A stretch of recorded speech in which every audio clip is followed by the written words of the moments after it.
Saya mulai dengan sebuah kutipan. Jika kita sering mensyukuri peristiwa penting dalam hidup, maka kita akan mendapatkan hidup yang memang layak disyukuri. Ini pepatah lama yang memberikan kepada kita pandangan bahwa hidup yang bersyukur itu akan melahirkan peristiwa berikutnya yang memang layak disyukuri. Karena itu pula, kita pun mensyukuri momen saat ini, teman-teman LSI trip ke Turki 2025. Di kaos kita saya baca ini desain dari Bro Masnur.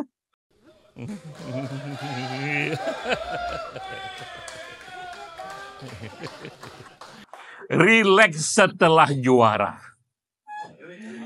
Ini ngeri-ngeri sedap ini, ya. Karena memang lewat sudah tahun 2024, di mana kita melintasi dua gunung yang sangat tinggi, dua gunung yang membuat kita merasa layaklah itu disebut juara. Pertama, Gunung Pilpres 2024, kita pun berakhir dan dikenang menjadi satu organ yang memenangkan pemilu presiden 5 kali berturut-turut.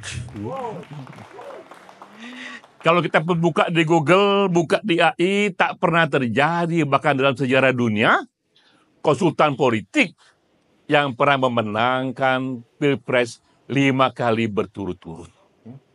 Ini kelasnya sama dengan Messi mendapatkan 7 Ballon d'Or. Atau dengan Rudy Hartono yang memenangkan All England 8 kali. Karena bayangan kita susah ini dipecahkan. Karena yang memecahkan 5 kali berturut-turut berarti 25 tahun.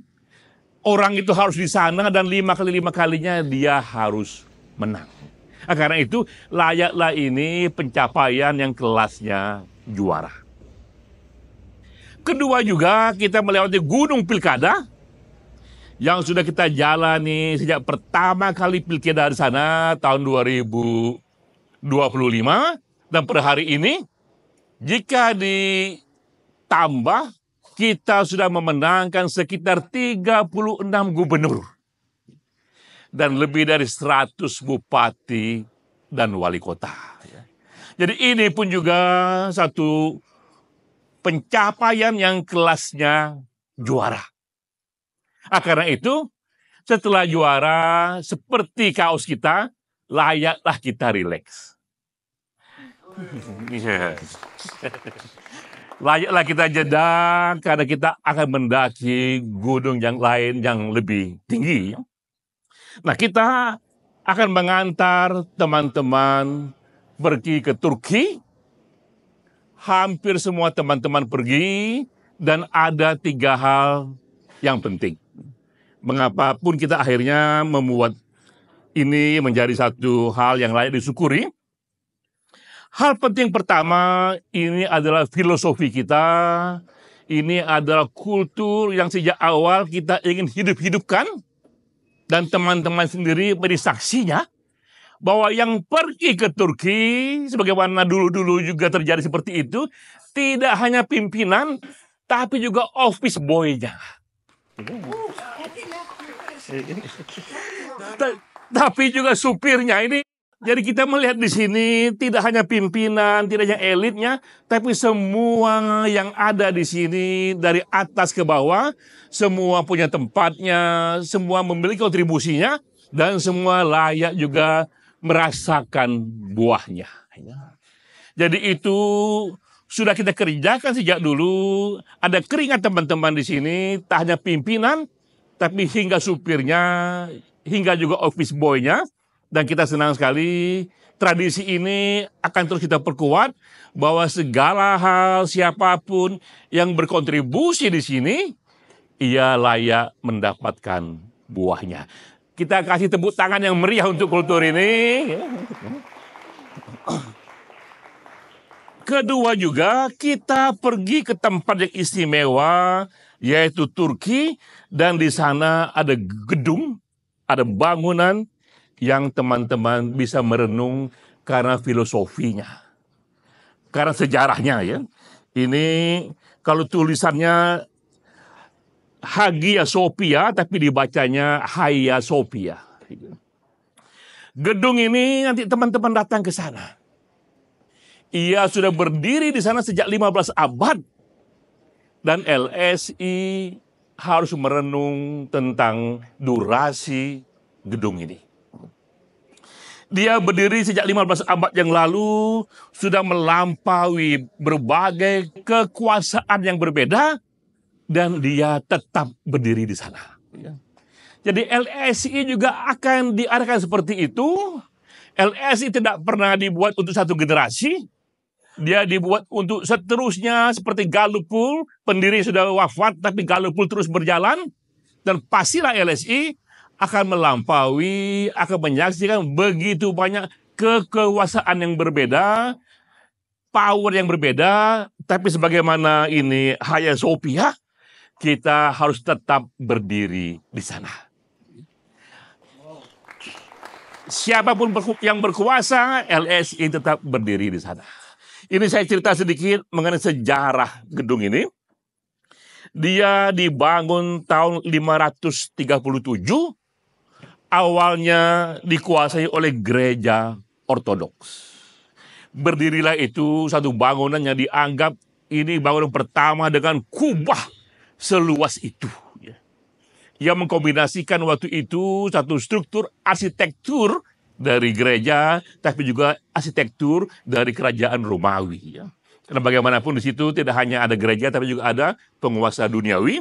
Jadilah itu satu bangunan yang dianggap unik dan kokoh di tahun 537. Lalu 667 tahun kemudian kekuasaan berganti.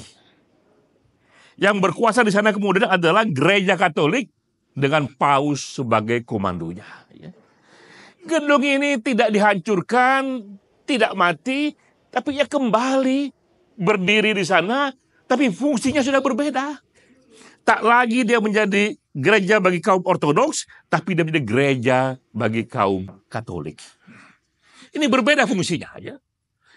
Lalu hanya 57 tahun paus berkuasa di sana, kembali datang satu perubahan besar, gereja Ortodok kembali berkuasa, dan kembali gereja Ortodok dan Hagia Sophia kembali berdiri di sana, tapi di bawah gereja Ortodok. 192 tahun dia berdiri di sana, datanglah itu Ottoman Empire. Ini satu kerajaan Islam yang legendaris terpanjang dalam sejarah dunia mengenai kerajaan Islam. Apa yang terjadi? Gereja ini berubah menjadi masjid. Di sana begitu banyak ornamen bergambar Yesus atau Nabi Isa satu-satu, tidak dibuang di sana, dibiarkan di sana, tapi ditutupi, dan dia berubah menjadi masjid. Dan tak tanggung-tanggung menjadi masjid sepanjang 478 tahun. Lalu kemudian kekuasaan pun berganti. Datanglah itu Kemal Atatürk. Dia penguasa Turki, Ottoman Empire berakhir di sana. Dan dia muncul sebagai figur yang sekuler. Dirubah lagi itu bangunan ini. Tidak sebagai gereja, tidak sebagai masjid, tapi sebagai museum. Dan orang-orang datang ke sana, dia lihat ada ornamen-ornamen mengenai Nabi Muhammad dalam bentuk huruf, Allah dalam bentuk huruf. Tapi di sebelah sana ada gambar santo-santo, jarang terjadi. Satu bangunan di mana dua ornamen agama dibiarkan hadir di sana. Ini di bawah Turki, pemerintahan sekuler. Yang keenam, penguasa baru Tayyip Erdogan di tahun 2020 kembali mengubahnya menjadi masjid. Jadi kita lihat di sini, bangunan ini yang teman-teman nanti akan hadir selama 15 abad. selama 1.500 tahun tetap hadir di sana walaupun datang kekuasaan yang berbeda-beda. Lalu apa hubungannya dengan LSI? Apa pentingnya bagi LSI untuk memahami ini? Pertama adalah ini renungan mengenai survival dan cara untuk survive. Siapapun yang ingin survive dalam jangka waktu yang panjang, apalagi ini yang sifatnya abad, LSI pun yang ingin panjang puluhan tahun harus tahu bahwa kekuasaan akan datang silih berganti. Dan kekuasaan ini di luar kendali kita. Sejarah yang membentuknya, begitu banyak power yang menentukannya di luar kendali kita. Yang bisa kita kendalikan adalah siapapun yang berkuasa, kita bisa harmoni di dalamnya.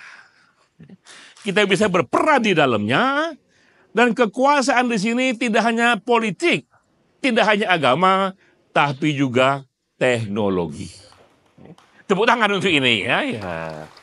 Jadi itu pertama renungan kita, siapapun penguasa zaman itu, termasuk penguasa teknologinya, karena LSI tak dirancang untuk satu zaman, dia harmoni dengan perkembangan baru.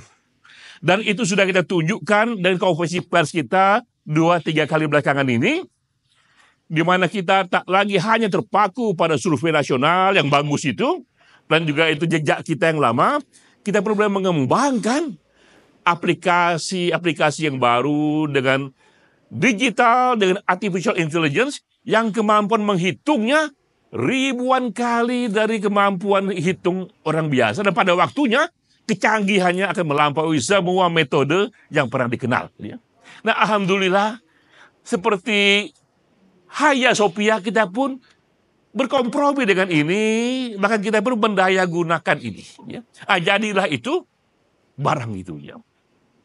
Nah, kedua juga dari Hagia Sophia ini yang menarik adalah, walaupun dia berubah-ubah, melayani kekuasaan yang berbeda, tapi ia tetap muncul dengan identitas aslinya.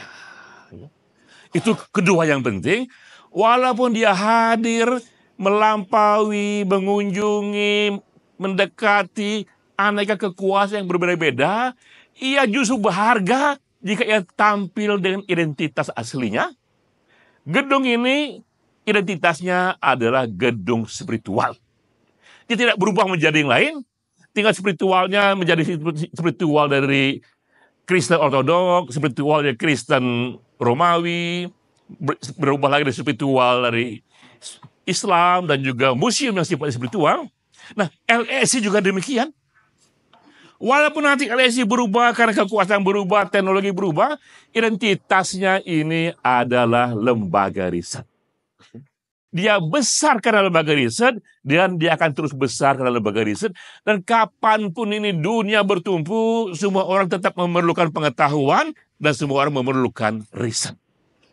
Tinggal bagaimana cara kita mengemasnya saja. Jadi dari Hagia Sophia ini, itu yang kedua yang kita renungkan, bahwa kembangkan identitas asli kita, karena kita tahu siapapun penguasanya, jika kita berkibar di sana, dia akan panggil kita untuk kembali bekerja sama. Nah, ketiga juga yang membuat Hagia Sophia ini bisa bertahan panjang 1.500 tahun, karena ia pun terbuka pada keberagaman zaman. Ketika jadi gereja itu aneka ornamen santo Nabi Isa ada di sana. Ketika jadi masjid pun tidak dihancurkan ornamen itu, dibiarkan di sana walaupun itu sedikit disembunyikan. Ketika jadi museum pun ornamen Islam tidak dibuang di sana, karena gedung ini menjadi percontohan sejarah betapa ia disiapkan untuk keberagaman siapapun yang datang dan berkuasa di era itu. Nah, LSI juga akan demikian.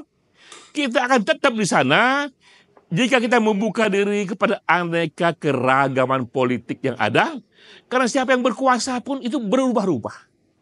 Sekarang si A nampak kuat, 5 tahun lagi melemah dia. Si C tampak lemah, 5 tahun lagi dia menguat. Tak pernah kita tahu. Selalu ada surprise dalam hidup ini, selalu ada kejutan bahkan dalam politik, ya. Karena itu pun cara yang paling aman bagi kita, kita pun membukakan LSI kepada semua partai yang beragam, kepada semua tokoh yang beragam. Yang penting semuanya terikat pada kontrak dan kerjasama yang rasional, yang sama-sama kita bisa tahu ini sah dan ini penting bagi kita semua. Jadi teman-teman sekalian, berkunjung kepada sebuah gedung, bahkan gedung pun bisa mengajar kita banyak hal, bisa mengajar kita bahkan filosofi, termasuk seperti tadi ini, Hagia Sophia. Yang paling penting dari gedung ini adalah kemampuan adaptability-nya. Kemampuan kita untuk survive, tapi juga tidak hanya survive, kita pun tetap mengambil peran. Lalu yang ketiga yang juga penting, pulang dari Turki, teman-teman masuk ke dalam satu renungan in action, karena teman-teman pulang pada satu dunia yang sudah berbeda. Sudah pulang kepada rezim yang sudah berbeda. Rezim di sini tidak hanya kekuasaan atau teknologi, tapi memang corak dari bisnis yang kita hadapi pun sudah berbeda. LSI dibangun ikut pilkada yang pertama tahun 2005. Era itu ada 500 pilkada lebih dalam 5 tahun yang terjadinya secara sporadis. Bisa dibuat average-nya jika 500 pilkada per 5 tahun, berarti dalam setahun itu terjadi 100 pilkada. Berarti dalam sebulan terjadi 8 pilkada rata-rata. Jadi teman-teman lihat itu, ketika LSI dibangun, suasananya setiap bulan rata-rata kita punya pilkada 8. Banyak sekali itu ya. Nah teman-teman pergi ke Turki, pulang ke sini, sudah beda suasananya. Pilkadanya sekarang ini 5 tahun sekali, ampun. 5 tahun sekali. Ya. Dan tapi sekali terjadi pilkada, itu terjadi serempak lebih dari 500 wilayah. Ini suasana yang berubah, yang beda sekali. Sebagaimana tadi itu gedung Hagia Sophia, tiba-tiba dari gereja, dia sekarang menjadi bagian dari masjid. Ya. Beda sekali ya. Tapi disitulah letak dari entrepreneurship. Letak dari spirit juara ya. Orang biasa akan mati, tapi para juara dalam sejarah selalu ditunjukkan adalah mereka yang selalu bisa tumbuh sesuai dengan zamannya ya. Dan kita tahu bahwa hukum dari evolusi ya. Siapa yang bertahan, siapa yang hilang, bukan semata karena dunia berubah ya. Tapi karena kemampuan kita untuk fleksibel dan beradaptasi. Itulah namanya dalam hukum evolusi, survival of the fittest. Mereka yang bisa bertahan sepanjang sejarah, sepanjang zaman, bukan yang paling cerdas, bukan yang paling kuat. Ya. Dinosaurus itu tak ada yang lebih kuat dari dinosaurus, hancur dia. Tapi yang bisa bertahan adalah mereka yang paling fittest. Survival of the fittest, yang paling sesuai, yang paling cocok, yang paling harmoni dengan zamannya itu. Nah, Hagia Sophia tadi menunjukkan kepada kita mengapa dia mampu, karena juga dia dianggap penting oleh aneka penguasa yang berkuasa. Nah, kita pun juga untuk agar survive harus dianggap penting oleh siapapun yang berkuasa. Bagaimana caranya? Agar kita dianggap penting, maka semua karya-karya kita terus kita gaung-gaungkan. Kenapa kita terus membuat konferensi pers? Setiap bulan kita muncul. Itu bagian dari cara kita memberi pesan bahwa kita tetap ada di sini. Dengan metodologi yang berbeda, kita tetap bisa mempengaruhi opini. Karena datanglah ke sini dan kita bisa berbicara. Ya. Jadi teman-teman, itulah renungannya. Ya, bahwa kita sebagai seorang entrepreneur, sebagai seorang aktivis, sebagai seorang intelektual, selalu tidak hanya pergi dan mereka pergi, selalu tidak hanya melihat dan mereka melihat, tapi selalu mencari hikmah di balik benda-benda, mencari hikmah di setiap peristiwa, dan hikmah itu kita formulakan untuk survival kita semua. Sekali lagi teman-teman sekalian, selamat jalan-jalan sesuai dengan slogan kita, rileks setelah juara. Wassalamualaikum warahmatullahi wabarakatuh.